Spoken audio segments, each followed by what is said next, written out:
Si nous sommes réunis en ce soir du 3 septembre, c'est pour dire au revoir à un être qui nous est cher. L'Olympique Lyonnais nous a quittés à 73 ans, après une vie riche en émotions, en bonheur, en déception également.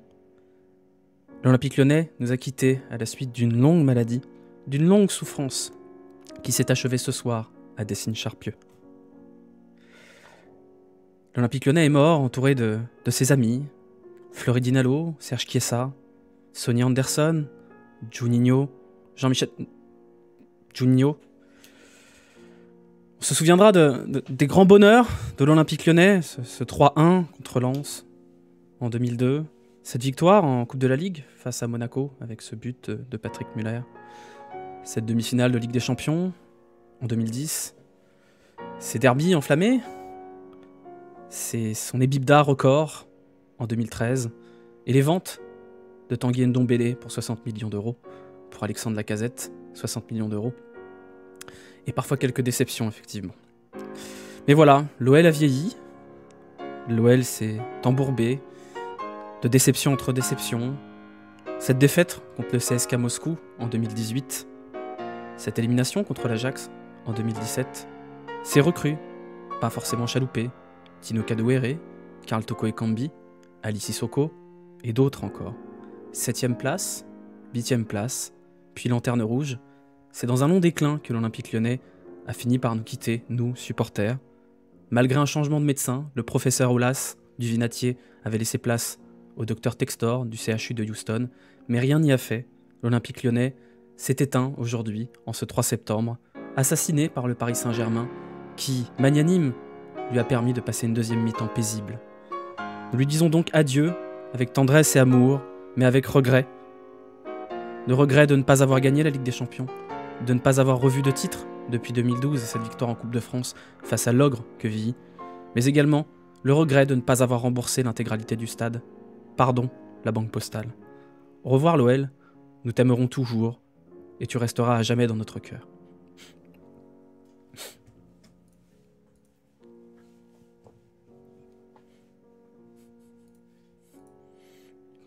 Bon, plus sérieusement maintenant, c'était dur, hein. C'était dur de tenir le discours. Il y a écrit des petits trucs, mais c'est tout, hein. Bonsoir à vous, bonsoir. Bienvenue pour ce débrief de la 4e journée de Ligue 1. Et pour cette 4e journée de Ligue 1, contre toute attente, l'Olympique Lyonnais a perdu le football. L'Olympique Lyonnais a perdu le football à Dessines-Charpieu pour la 3e fois, en 4 matchs. L'Olympique Lyonnais est dernier de Ligue 1, 18e de Ligue 1, et est aujourd'hui relégable et va tout droit vers le chemin du retour des derbys contre l'AS Saint-Etienne qui, lui, se place tranquille en Ligue 2. On va débriefer ensemble plus ou moins sérieusement c'est ce match contre le Paris Saint-Germain qui avait tout l'air d'une mise à mort assez rapide, mais en même temps c'est un match qui est presque abouti de la part de l'Olympique Lyonnais. Donc on va débriefer ça tous ensemble. Là, on va essayer de faire notre mieux pour rester sérieux un minimum, parce qu'ici on est des gens sérieux. On va débriefer donc ce 4-1 infligé par le Paris Saint-Germain qui aurait pu être, on va pas se mentir, beaucoup plus lourd tant le Paris Saint-Germain aura levé le pied en seconde période. Étant l'OL finalement aura pas été si catastrophique que ça offensivement. Vous verrez, on va quand même terminer sur une note presque positive, des motifs d'espoir, parce qu'il y en a quand même quelques-uns, des motifs d'espoir après plusieurs rencontres où l'Olympique Lyonnais aura été absolument déprimant sur tous les points. Aujourd'hui, il aura été déprimant que défensivement. C'est pas mal les gars, c'est pas mal. Non, voilà, plus sérieusement, on a vécu 10 dernières années un peu laborieuses du côté de l'Olympique Lyonnais. On s'est pris à d'habitude de ne pas espérer grand-chose de ce club. Mais on avait toujours le maigre espoir quand on affrontait des gros clubs, le Paris Saint-Germain, l'Olympique de Marseille, l'AS Monaco ou n'importe. Ce maigre espoir d'un réveil, d'un petit sursaut de dignité, on l'a toujours eu, hein. On a toujours eu des surprises, des victoires au Vélodrome dans des périodes catastrophiques. Je vous rappelle qu'on a gagné au Vélodrome sur un but de Sherdan Shaqiri avec une compo absolument atroce. Comme quoi c'était possible, mais ce soir, à l'aube de cette 4e journée de Ligue 1 et du coup d'envoi contre le Paris Saint-Germain, il n'y avait pas trop d'espoir. honnêtement. Et je sais pas vous me direz dans le chat, vous me direz en commentaire YouTube, vous me direz si vous aviez de l'espoir. Moi, ce soir, honnêtement, j'y croyais pas vraiment. J'y croyais pas du tout. Je me suis un peu forcé pendant les 20 dernières minutes avant le match, mais j'y croyais pas du tout. Et de toute façon, pour ceux qui espéraient, ça a été vite réglé. Tu vas crever. En vrai, ça va. Hein. En vrai, ça va. Je suis bien là, en costume. En vrai, voilà, pas d'espoir, et je pense que c'est ça le pire, c'est-à-dire que même dans les moments de détresse, l'Olympique Lyonnais nous a toujours quand même autorisé à une certaine forme d'ambition, et là ce soir, il n'y avait vraiment pas la place pour ça, et c'est presque triste parce que c'est probablement, et je vous jure que vous allez me taper dessus, mais c'est probablement le meilleur match de l'Olympique Lyonnais dans l'animation depuis le début de la saison. Alors c'est probablement bien aidé par un PSG qui a confisqué la possession au maximum, et qui du coup laissait un certain nombre d'espace en contre-attaque, c'est sûrement aidé par l'arrivée de Ernest Nuama qui me semble être la petite lueur d'espoir dans ce marasme complet. C'est pas dur vu votre niveau, oui, complètement. Et peut-être que cette défaite s'en enfin le glas de Laurent Blanc à la tête de l'Olympique Lyonnais. Je vois difficilement comment il peut en être autrement maintenant que ça se passe comme ça. Je suis désolé, je ne vous ai pas remercié tous ceux qui s'abonnaient. Je le ferai au maximum à la fin. D'ailleurs, si vous êtes sur YouTube, n'oubliez pas de vous abonner à la chaîne, lâcher des pouces, etc., etc. Merci à tous ceux qui lâchent des bits et qui s'abonnent, ça fait très plaisir. On va reprendre ça dans l'ordre. Il y a beaucoup de choses. Il y a beaucoup de choses sur le carnet de Crackhead. Je vous rappelle qu'il y aura le débrief Ligue 1 après. Mais regardez, il y a 2 pages pour l'Olympique Lyonnais. Il y a 2 pages. Anthony Lopez, disaster class, on va en parler après. Offensivement, c'est Nuama et Baldé. On va voir, on va en parler. On va en parler tous ensemble. On va reprendre un peu l'ordre de tout ce qui s'est passé. Ouverture du score extrêmement précoce de Kylian Mbappé sur penalty. Un penalty offert par Corentin Tolisso et un petit peu par Anthony Lopez. Puis derrière, ça a été la débandade. But de Hakimi, but de Asensio. Deuxième but de Mbappé pour clore un peu le bonheur de cette première période. Puis Paris a levé un peu le pied. Paris s'est dit, c'est pas la peine de forcer. Ils sont déjà assez malheureux comme ça, et on a réussi miraculeusement à arracher un petit but qui nous permet d'avoir un score un peu moins lourd. Un 4-1, ça fait toujours moins dégueulasse que 4-0, mais on va pas se leurrer, D'ailleurs, on va regarder les stats immédiatement, si j'ai bien fonctionné mon truc. Voilà, les stats du match, c'est très simple. 4,59 expected goals du côté du Paris Saint-Germain. Je crois qu'il y a eu 3 transversales ou 3 poteaux touchés du côté du Paris Saint-Germain. J'ai pas pu tout regarder ça. C'était une boucherie à l'arrière. Mais de l'autre côté, on peut quand même noter 19 tirs lyonnais, 8 tirs cadrés, 2,30 expected goals, une prestation monstrueuse de Gianluigi Donnarumma. Finalement, on ressort de ce match, alors non pas avec des regrets, parce que c'est quand même tiré par les cheveux de parler de regrets, mais finalement une prestation offensive pas désastreuse qui laisse une petite lueur d'espoir pour la suite. Voilà, bon, des stats qui sont... Le Paris Saint-Germain s'est promené à un moment donné. Le Paris Saint-Germain s'est amusé. Chaque offensive, c'était la promenade, c'était le festival. Ils étaient à l'entraînement, les Parisiens.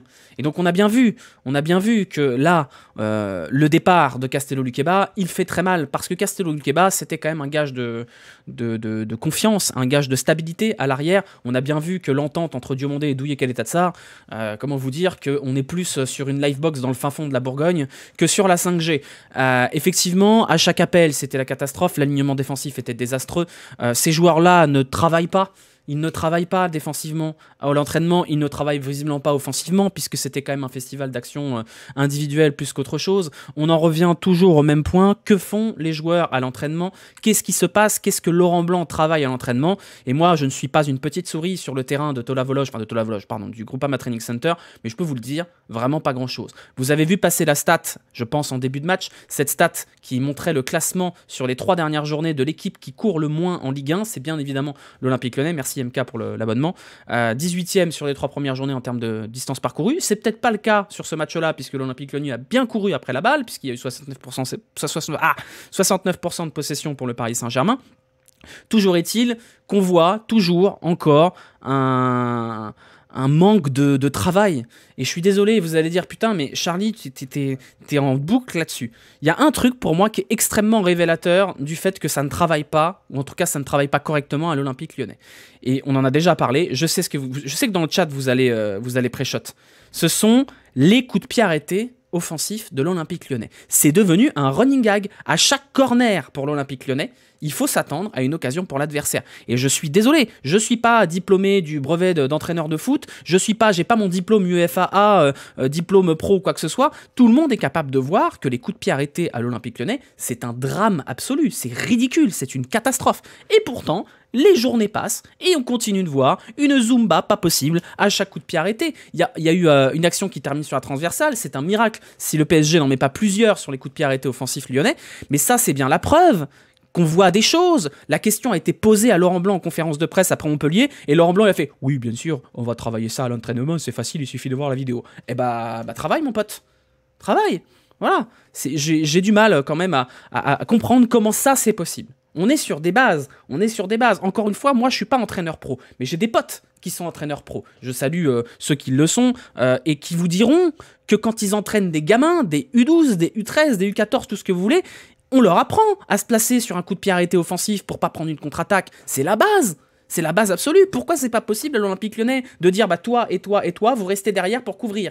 Non, c'est pas possible. C'est tout le monde à la zob, allez tout le monde dans la surface. C'est l'école de foot quand on fait du foot quand on est en 5e là et que tout le monde se jette sur le ballon parce que personne n'a de tactique. C'est ça. Pourquoi c'est Cacré qui tire les coups francs? Alors ça, mes amis, point d'interrogation, point d'interrogation. C'est anecdotique.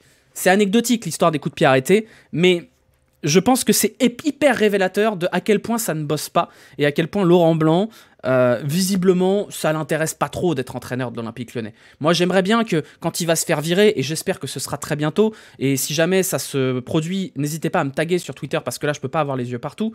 J'aimerais bien qu'il nous explique pourquoi il a signé à l'Olympique Lyonnais. Pourquoi il est allé se mettre dans ce bourbier, parce qu'il a très clairement pas envie d'être là, Laurent Blanc. Alors peut-être qu'il avait besoin de construire une nouvelle piscine dans sa maison, puisque les 20 millions d'indemnités du Paris Saint-Germain, ça suffisait plus au bout de 10 ans. Peut-être, j'en sais rien. Mais Laurent Blanc, il a pas besoin d'être là. Il a pas envie d'être là. Mais pars, mon frère. Pars, mon ami. Pars, Laurent Blanc. T'es vieux.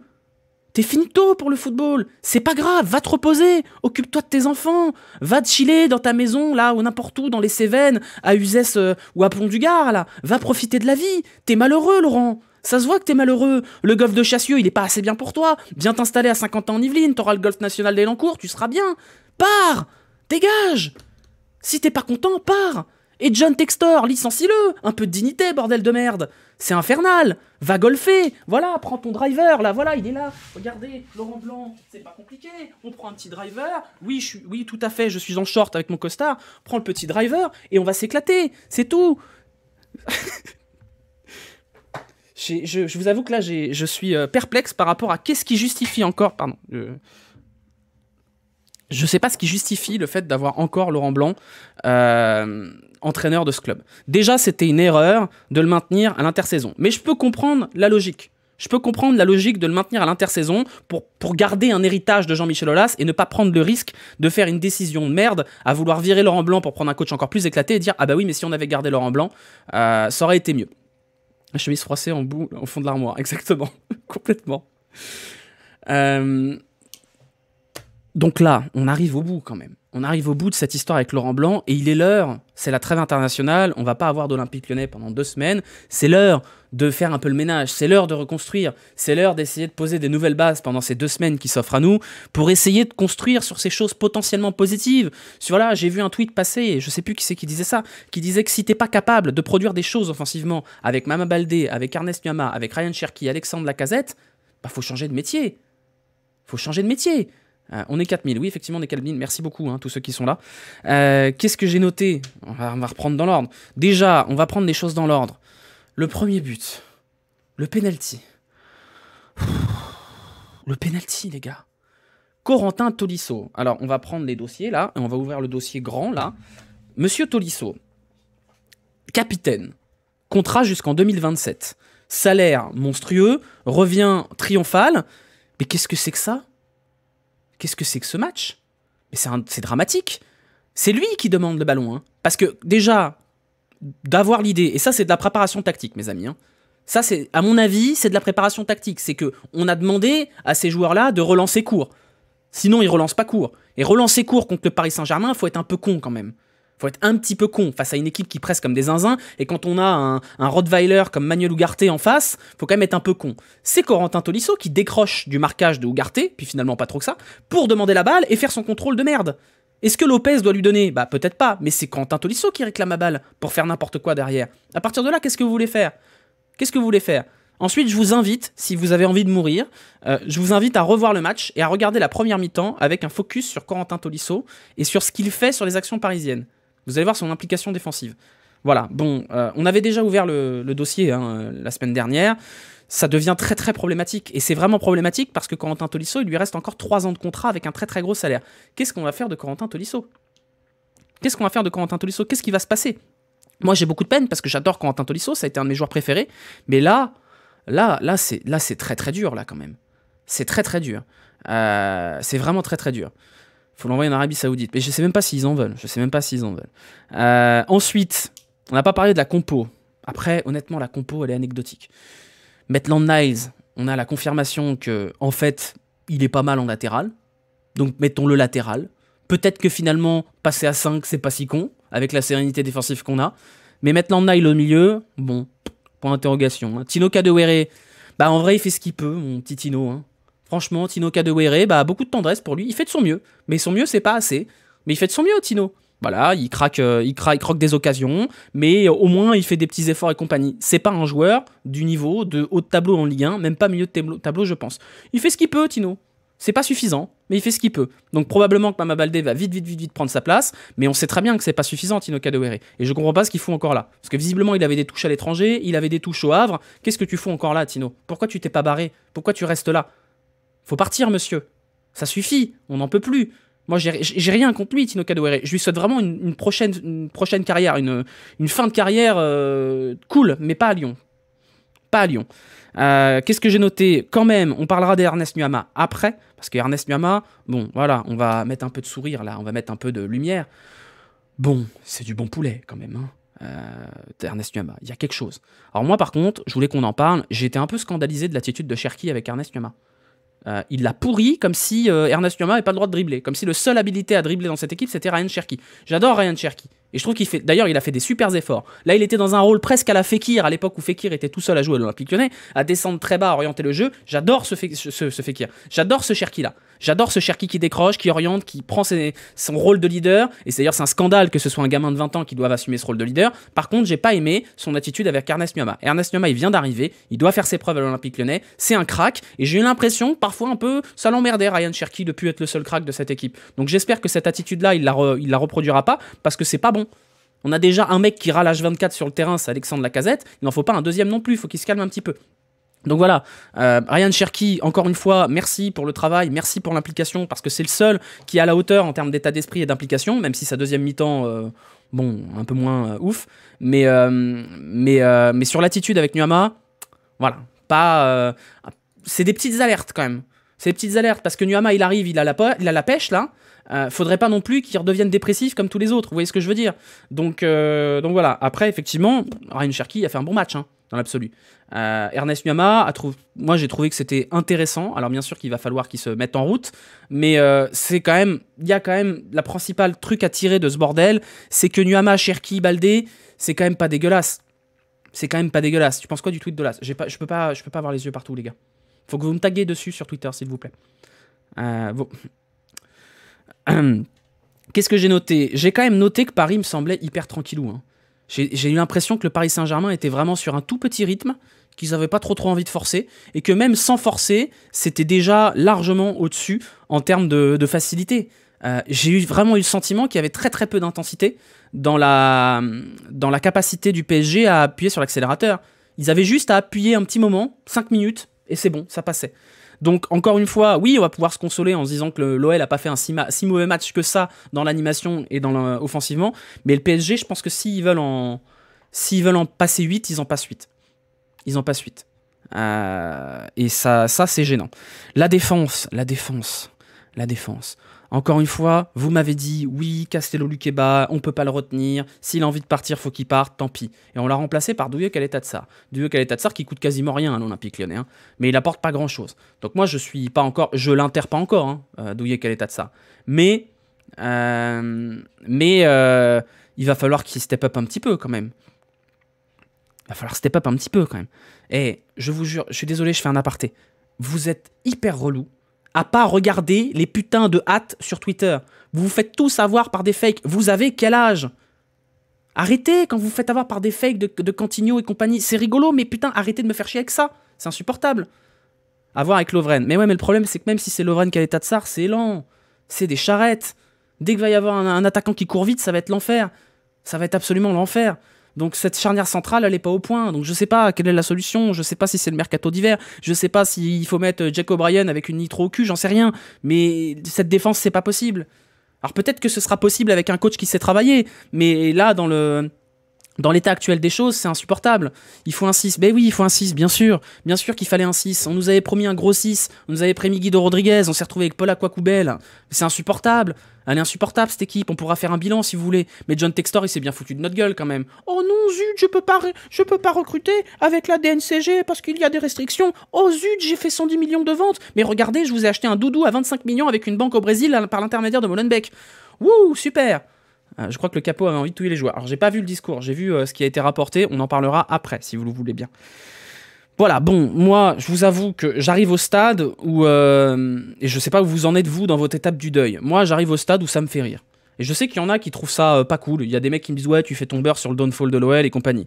Moi j'adorerais que l'OL soit meilleur, j'adorerais qu'on puisse débriefer des victoires, j'adorerais qu'on puisse s'exciter un petit peu devant les matchs. Le problème c'est que maintenant j'arrive, je pose mon cul sur ma chaise devant les matchs de l'Olympique Lyonnais et je m'attends à rigoler, je m'attends juste à faire la story Instagram avec la musique de Benny Hill.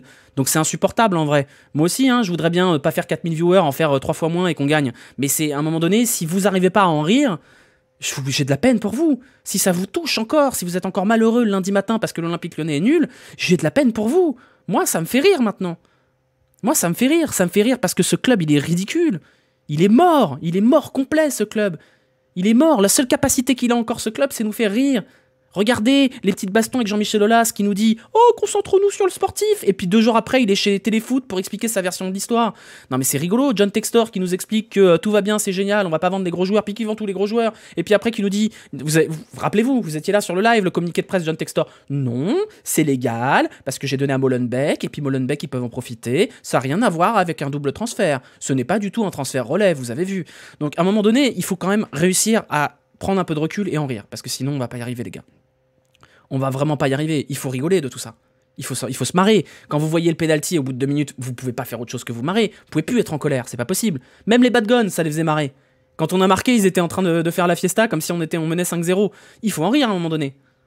Ça me fait de moins en moins rire quand même. Ben après, peut-être que viendra l'indifférence. Moi, je sais que l'indifférence, elle viendra jamais. Parce qu'il y a toujours un moment donné où je suis quand même hype. Voilà, là il était 19h, c'était la fin du match entre Nice et je sais plus qui d'ailleurs, Strasbourg. Et je me disais, ah putain, j'ai quand même hâte d'être à ce soir. En oubliant complètement qu'on allait se faire défoncer. Mais Charlie qui va finir en fait divers avec Feldup. De la peine en première mi-temps, rigole en voyant ton live. Non mais on est là aussi, on est là pour décompresser tous ensemble. Parce que si on est tout seul là dans notre lit le dimanche à minuit, ben, on a envie de se flinguer, donc faut qu'on déprime un peu tous ensemble, au moins on en rigole. Voilà, donc que faire face au constat que ce club est en train de mourir et que Jean-Michel Aulas a vendu, et d'ailleurs il l'a très bien dit hein, dans l'article du Monde, il a dit moi c'est une chance pour l'Olympique Lyonnais, je sais pas si vous avez vu cette décla, hein. Tenez-vous bien, hein. Article du Monde sur Jean-Michel Aulas et ses histoires. Jean-Michel Aulas déclare c'est une chance pour l'Olympique Lyonnais d'avoir un investisseur qui a de l'argent. Après, s'il n'a pas d'argent, ce n'est pas mon problème, je ne le sais pas et je m'en fous en gros. Enfin, il n'a pas dit ça exactement, mais vous avez la déclaration sur mon compte Twitter. En gros, clairement, il a dit ah bah s'il n'a pas d'argent, je pouvais pas savoir, je suis vraiment désolé. Il s'en fout, Jean-Michel Aulas, il a pris son chèque et on se retrouve avec John Textor, qui a tout l'air d'un Gérard Lopez du Kentucky, qui a pas d'argent, factuellement qui n'a pas d'argent, et qui va, je pense pas qu'on va se renforcer cet hiver. Vous voyez ce que je veux dire? Regarde la story de Mbappé sur Insta. Non, je ne ferai pas regarder la story de Mbappé sur Insta. Pour les demandes, là, je vous rappelle qu'il y a un tweet épinglé. Je vous invite à le lire, s'il vous plaît. Quoi d'autre? Les changements. Parce qu'on n'a pas parlé des changements. Mais les changements, ils sont rigolos quand même. Il y a 2 changements qui sont très très rigolos dans ce match. Est-ce que vous les avez remarqués, les 2 changements rigolos? Le premier changement rigolo, c'est le passage à une défense à 5. C'est-à-dire qu'on prend une telle branlée qu'on fait comme les clubs relégables. Là. On se dit, attends, on va penser au goal average. On va faire une défense à 5 pour pas en prendre plus de 4. Il est rigolo quand même. Il est rigolo, ce changement. Il est marrant, on s'amuse bien. Vous avez l'entrée de Le Penant aussi, à la place de Tolisso. Celui-là, il est rigolo, ce changement. Bon, quitte à perdre 4-1, mettez-moi du Larouche, qu'on rigole un petit peu. Non, Johan Le Penant. On a retrouvé Jeff. Oui, bah après, offensivement, c'était un peu la fiesta. C'était un match de futsal. C'était un match de futsal. Donc voilà. Les changements sont rigolos, le plan de départ il est rigolo, j'ai pas encore vu la conférence de presse de Laurent Blanc, mais je suis sûr que ce sera très très rigolo. Il est rigolo ce club, il est vachement rigolo quand même. Faire sortir Cherki et Nuama dans ce match, c'est rigolo, c'est marrant. Moi je trouve ça marrant. C'est à un moment donné, on est sur un one-man show quoi. On est mené 4-1, puis tu sors 2 attaquants pour mettre Alvero, puis un milieu défensif, c'est pas mal. C'est rigolo. La double sortie Cherki-Niama, c'est comique. Ah non, mais c'est très très marrant quand même. C'est très très marrant. Quoi d'autre? Qu'est-ce que j'ai noté? Il y a marqué défense, 2 points, rire. C'est marqué là. Défense, 2 points, rire. On en a déjà parlé. Et donc oui, on a fait à peu près le tour par rapport à tout ça. Maintenant, la question, c'est que faire? Comment on peut faire en sorte que ce club sorte de ce bordel? Qu'est-ce qu'il faut faire? Est-ce qu'il faut foutre le feu sur les réseaux sociaux? Est-ce qu'il faut que les supporters aillent foutre le feu au centre d'entraînement? Est-ce qu'il faut foutre le feu au stade? J'en sais rien. Alors déjà, les Bad Guns ont réagi et je trouve que leur discours, la forme est pas bonne, mais le fond est bon parce qu'il faut leur parler aux joueurs et qu'il faut qu'ils comprennent qu'à un moment donné, c'est à eux de faire les efforts. J'ai pas parlé encore du message des Bad Guns. Je suis pas hyper fan de la forme. Je suis pas... notamment le terme utilisé pour parler de Barcola et Lukeba, je suis pas sûr que ce soit très intéressant. Maintenant, je pense que c'est nécessaire. Je pense que ces joueurs, cet effectif, cet entraîneur ne sentent pas assez le souffle de la pression dans leur cou. Ils sont trop en détente par rapport à la nullité. Ça fait des années et des années que les supporters sont quand même vachement sympas à Lyon. On nous parle dans les médias de oui, regardez, les supporters, ils sont méchants avec Toko, ils sont méchants avec Dubois et compagnie. Sous Genesio, il n'y a pas eu une ombre d'actions au stade contre Genesio. Il a fallu attendre très tard. Et le message, c'était merci Bruno, faut passer à autre chose. Il n'y avait rien de violent. Les messages au stade, le stade encourage les joueurs. Et c'est très bien comme ça, encore une fois, c'est très bien comme ça. Mais je pense qu'il n'y a pas assez de pression et qu'il faut leur mettre la pression. Vous avez eu des épisodes à Marseille où le club était à des années-lumière de la situation de Lyon et où ils ont foutu le feu à la commanderie. Encore une fois, je vous dis pas qu'il faut foutre le feu, c'est extrême de foutre le feu parce qu'ils ont littéralement foutu le feu. Vous vous rappelez des Cyprès. Mais à un moment donné, ces joueurs-là, la seule chose qu'ils ont eu comme pression réelle dans la vie réelle, c'est des pancartes sur le centre d'entraînement. À un moment donné, il faut qu'ils comprennent qu'ils sont payés dans un club qui ne doit pas être 18ème de Ligue 1. C'est tout. Donc encore une fois, faut pas les insulter, faut pas les harceler, bien évidemment. Ils sont dans leur exercice de leur fonction et on les laisse tranquilles en privé, bien évidemment. Encore une fois, soyez pas débiles, allez pas les insulter et compagnie. Mais il faut que ça sente le soufre. Parce que la gentillesse, ça marche plus avec eux. Laurent Blanc en réunion avec Cucci. Bon bah au revoir. On dit au revoir à Laurent Blanc. On fait un bisou à Laurent Blanc. Au revoir. Au revoir. On met des emojis au revoir dans le chat, s'il vous plaît. On dit au revoir à Laurent Blanc. Merci Laurent, à bientôt. On se retrouve à Chassieux au golf. Au revoir Laurent Blanc. À bientôt. Au plaisir. Au revoir Laurent Blanc. Au revoir. Au revoir. À bientôt.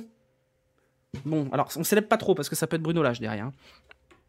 Attendez, je range mon driver. Bon, parce que en vrai, si Laurent Blanc est pas viré là, faut dissoudre le club. Si Laurent Blanc reste en poste là, pendant la trêve internationale, et qu'on reprend avec le match contre le Havre, et que Laurent Blanc il est encore avec sa touillette et sa casquette là, il faut dissoudre le pram, faut dissoudre le club, c'est pas possible. Bruno Lage pas bien, je sais pas. J'ai un peu de mal avec le fait de se refourguer des entraîneurs à droite ou gauche, mais bon. Pour ceux qui ne savent pas, Bruno Lage, l'entraîneur de Botafogo, a soumis sa démission suite à une défaite contre Flamengo. Défaite scandaleuse, 2-1, qui laisse Botafogo dans une situation terrible de seulement 11 points d'avance sur le deuxième. Et Bruno Lage a dit, bah je démissionne. Et derrière, il a eu une réunion avec ses dirigeants qui a dit, il a dit, bon en fait je démissionne pas. Donc vous avez Bruno Lage qui a clairement dit que si vous voulez le remplacer, vous pouvez le remplacer. Donc bon, Bruno Lage, ses expériences en Europe, c'est pas la fiesta. Hein. Donc on verra, on va pas enterrer, on va pas, comment dire, comme disait Abdeslam Wadou ou Nasser Wada, je sais plus, on va pas brûler la peau de l'ours avant de l'avoir vendu. Hein. C'est comme Paul Akwoku, hein. À un moment donné, on va lui laisser sa chance aussi.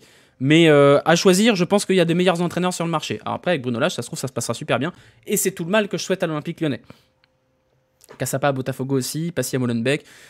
Ouais, Gallardo est libre. Oui, mais enfin, Gallardo, comment vous dire, Margot Robbie est célibataire aussi. Vous voyez ce que je veux dire? Il faut pas rêver non plus. Pascal Duprat pour la mission maintien. Oui, puis Giroud aussi. Ou Reynald Denwex. Il y a déjà eu échange de coach en Ligue 1. Margot Robbie est mariée. Ah pardon, excusez-moi, je me suis trompé. Pardon, non, elle est pas célib. Mais bref, c'est pas grave. On a à peu près tout dit sur ce match. Si vous voulez, on parle un peu du PSG. On peut parler un petit peu du PSG, même si on en parlera tout à l'heure dans le débrief Ligue 1. Bon, c'est fort quand même. Hein. Monsieur Donnarumma, il avait pas envie qu'on marque aujourd'hui. Hein. Il avait vraiment pas envie qu'on marque. Ugarte, quel bon joueur. Ugarte, c'est plaisir quand même, Ugarte. Hein. PSG Kata en défense. Alors c'est vrai que défensivement, moi, ils m'ont inquiété. Il y a un joueur que je trouve pas bon depuis qu'il est arrivé au Paris Saint-Germain, c'est Skriniar. Hein. Skriniar, il a une charrette. C'est... Waouh, fou, hey, c'est pas bon, hein. Donc oui, effectivement, c'est bien pour eux. C'était un bon match d'entraînement. Ils ont fait Mumus devant, et puis ils ont pu un peu s'entraîner derrière et voir un petit peu où ils doivent progresser. Parce qu'en vrai, c'est pas normal de concéder quasiment 2 expected goals, plus de 2 expected goals contre Lyon. C'est pas possible. Blanc pas viré. Ah zut. Bah, on va espérer qu'il soit viré vite quand même. Voilà. On a fait le tour sur le débrief du match au global, donc on va passer aux notes. Alors, non, c'est pas ça que je voulais faire. Support média, hop. Vous allez revoir un petit coup de stats avant que je puisse vous mettre le terrain. Voilà, qui va s'afficher incessamment sous peu. Notre problème, c'est qu'on est peut-être trop ambitieux dans le jeu. Non, c'est pas vrai, il a pas dit ça, Soussou. Je refuse. C'est pas vrai. C'est pas vrai. Allez, let's go, le terrain. Alors, on va essayer de faire ça bien quand même. Ah, il a vraiment dit ça. Il a dit qu'on avait perdu parce qu'on était... D'accord, ok, d'accord. Bah c'est bien. Ça vous fait rire? Bon, allez, hop, on s'en fout. De toute façon, c'était un match de merde.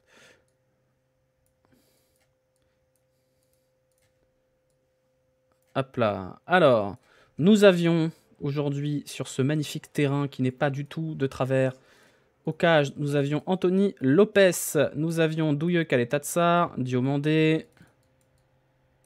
Il est comment mon terrain là? Il est un peu dégueulasse quand même. Hein. Tagliafico, Ainsley maintenant Niles, Coco Latolis. Il est pas terrible mon terrain. Hein. Oui. Kakeret, Cherki, Nuama, Tino et j'ai oublié... Merde, non pas Tio, Tino. Et j'ai oublié Mata. Et nous avons eu Baldé en renfort ici. Puisqu'il est rentré à la mi-temps, donc on va le noter. Le terrain est en 3D. Le terrain, c'est des textures HD 4K. Ok, Anthony Lopez. On commence par Anthony Lopez. Ah bon, c'est pas un bon match, hein, Anthony Lopez. Hein. C'est pas bon, hein. C'est pas terrible. C'est pas terrible, mon petit pote. Après, il y a quelques arrêts quand même. Il y a 4 arrêts, Anthony Lopez. Donc, bon. Le penalty, il est un petit peu pour lui. Il est quand même beaucoup pour Corentin Tolisso. Oui, ouais, 3. 3, pas bon, les relances au pied, Anthony Lopez. Bon, c'est nouveau, c'est pas nouveau. Hein. Il a l'excuse de revenir de blessure. Oui, il a un masque sur la tête. Mais bon, à un moment donné... Oui, c'est mieux que Ryu quand même. Hein. C'est mieux que Ryu. Le penalty est hyper mal tiré. Le penalty est arrêtable. Oui, complètement. Il en prend 4. Oui, bon, après, il en prend 4. Il peut en prendre 7. Hein. Il peut en prendre 7. On va mettre 3, ouais. On va mettre 3. Tolisso qui demande la balle sous pression. Oui, puis bon, c'est pas comme s'il avait un Ugarte au cul. Hein, donc, Diomandé, la catastrophe Ada. Diomandé, nul. Désastreux. 1. Voilà, 1. Douye Kaletatsar, catastrophique. 1 ou 2, Kaletatsar.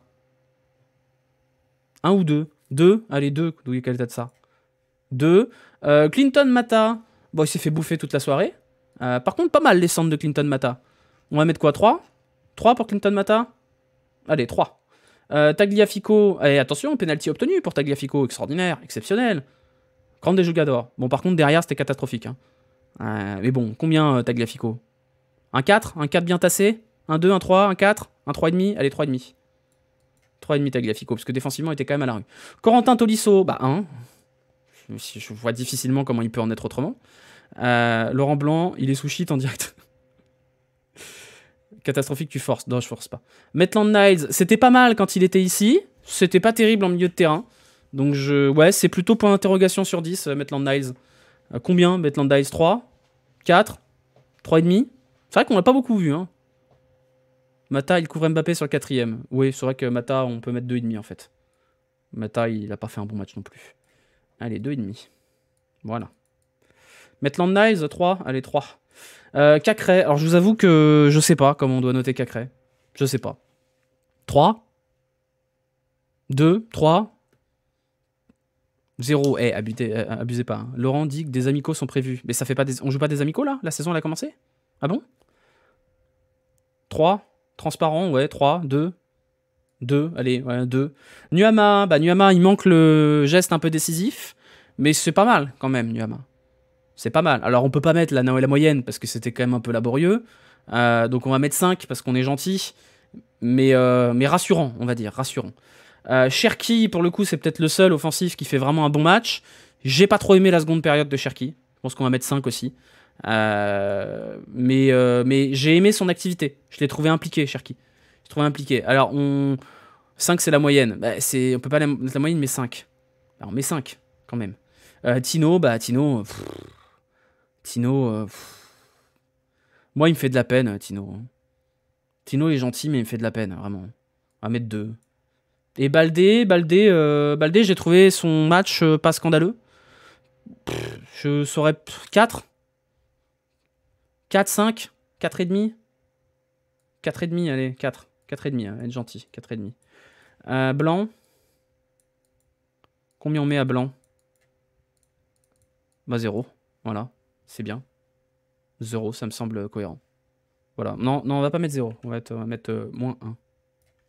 Moins 1 sur 10. Voilà, hop.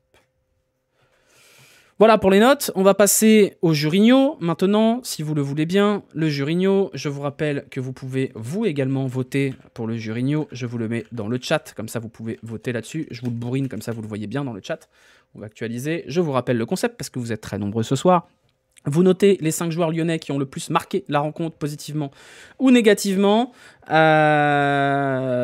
de moins 5 à plus 5. Vous pouvez tous voter. Vous voyez, il y a 42 votes. Normalement, dans à peu près 5 minutes, il devrait y en avoir 150. Vous pouvez tous voter. On a tous le même poids là-dessus. Ça nous donne un petit classement en relief qui est quand même un peu laborieux. Le classement en relief.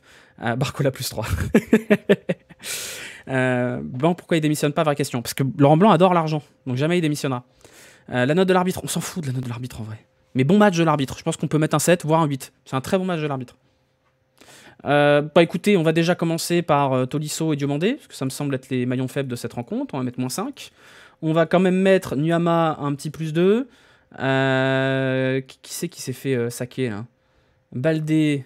C'est vrai que Jeffinho, on n'a pas parlé, mais Jeffinho fait une bonne entrée, donc j'ai envie de mettre un plus 1. Ensuite, bah, on va mettre Kaletaka, hein, qui a fait un match de merde aussi, on va lui mettre moins 4. Voilà, ça me semble à peu près cohérent. Le premier péno est un peu sévère, je trouve, perso. Non, il est pas sévère, le premier péno. Alvero, non, Cherki, ouais, on pourrait mettre Cherki en positif, mais je trouve que Nuama a fait un meilleur match, dans l'absolu. Mais c'est vrai que de note positif, bon, tu parles du discours de fin, non. Non, je parle pas du discours de fin. Interview de Laurent Blanc, sympa, Lolo. Ok, on en parle après. J'ai fini à jouer 2 secondes, c'est vrai. On va mettre Cacré plutôt. On va mettre moins 2 à Cacré. Moins 3 même à Cacré. Voilà, ça me semble cohérent. Vous êtes 138 à avoir voté, c'est bien. Vous pouvez continuer de voter si vous en avez envie. 148, voilà, c'est bien. Ça nous donne un beau classement en relief. Vous voyez qu'il y a quand même pas beaucoup de Lyonnais qui sont dans le positif depuis le début de la saison. Mais c'est plus ou moins logique là-dessus. Tolisso Sauventoline qui demande de ressortir propre, incroyable. Non mais enfin ça, c'est Tolisso qui la demande sur le penalty. C'est Tolisso. Donc à un moment, qu'est-ce que vous voulez qu'on fasse? Je pense que Tolisso se voit peut-être meilleur que ce qu'il est réellement. Je trouve mal le match de 4 c'est nul. Non, il est pas nul le match de 4 mais il est pas suffisant. Jeffinho, c'est mauvais, on va l'avouer quand. Non, c'est pas prêt, c'est différent. C'est pas mauvais, Jeffinho. C'est pas prêt. Laissez-lui du temps. C'est pas un joueur qui peut s'épanouir dans ce collectif-là actuellement. C'est comme ça. De quoi on n'a pas parlé pour terminer? On n'a pas trop parlé de Bradley Barcola. Je serais curieux de savoir d'ailleurs, que ce soit en commentaire YouTube ou ici, là, dans le chat, ce que vous en avez pensé de la réaction du stade à Barcola. Est-ce que vous trouvez ça justifié? Peut-être c'est un peu too much, peut-être c'est pas assez, j'en sais rien. Dites-moi ce que vous en pensez. Moi, je trouve ça pas anormal qu'il soit un peu pris en grippe. Maintenant, je trouve que ça a un peu bon dos. Et je pense que chier aussi fort sur Barcola, c'est peut-être se tromper un peu de cible aussi, même si je lui en veux beaucoup et ça me dégoûte de voir des Lukeba et des Barcola partir aussitôt. Mais je pense que c'est bien de mettre la pression à Barcola pour son retour au Groupama Stadium. C'est peut-être un peu too much et je pense que c'est peut-être un peu se tromper de cible parce qu'à un moment donné, Barcola, il est parti mais il y a bien quelqu'un qui l'a vendu quand même. Donc je trouve que ce serait bien à un moment donné de prendre peut-être un peu de hauteur et de taper sur ceux qui ont rendu cette situation-là possible. Donc voilà, le tweet d'Olas, c'est hallucinant. Je vous jure que si c'est encore un fake, je vous banne tous. Donc je vais aller regarder. Et si c'est vraiment un tweet de Olas, ok. Si c'est pas un tweet de Jean-Michel Aulas, je vous prenez tous un ban. Jean-Michel Aulas n'a pas tweeté. Ban pour tout le monde. Allez. Tout le monde dehors. Voilà, on va perdre 200 viewers. Hop. Bien sûr que c'est un fake. Vous faites encore avoir. Vous faites encore avoir. Voilà. Mais pour la peine, vous allez passer en chat en followers only. Voilà. Ça vous apprendra.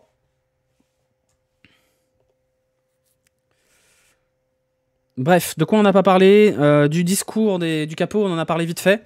Encore une fois, moi je trouve que c'est bien que les joueurs se retrouvent face à leurs responsabilités. La forme, c'est une forme un peu agressive, peut-être parfois un peu vulgaire, mais je pense que la situation le mérite. Voilà, je pense que la situation le justifie. Attendez, j'enlève le emote only. Hein. Vous pouvez de nouveau parler à nouveau. Mais bon, à un moment donné, encore une fois, il faut peut-être que les points soient mis sur les i. Voilà, en gros, pour la conclusion là-dessus. Est-ce qu'il y a des sujets que vous voulez qu'on aborde, qu'on n'a pas abordé? Le prochain match, ce sera contre le Havre. Ce sera le dimanche à 20h45, une nouvelle fois. C'est vraiment une plaie de nous infliger ces matchs-là le dimanche. On peut pas avoir un petit match dans le multiplex, comme ça ne ruine pas le dimanche soir. On peut faire autre chose.